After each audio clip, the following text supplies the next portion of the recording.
1/2 plus 1/4 equal to 1 into 2 cross multiply 1 into 4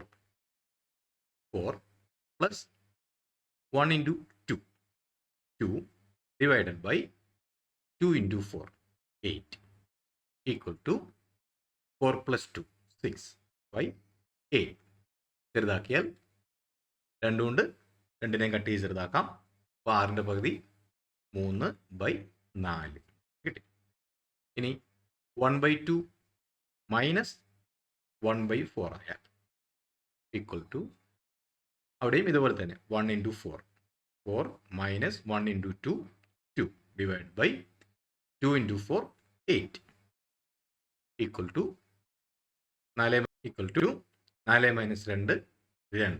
2/8 equal to 1/4 1/2 into 1/4 equal to multiply ചെയ്യുമ്പോൾ നേരെ multiply ചെയ്യാൻ മതി. അപ്പോൾ 1 into 1 1 divided by 2 into 4 2 4 8 1/2 divided by 1/4 equal to fractional divide ചെയ്യുമ്പോൾ divide ചെയ്യുന്നതിന് പകരം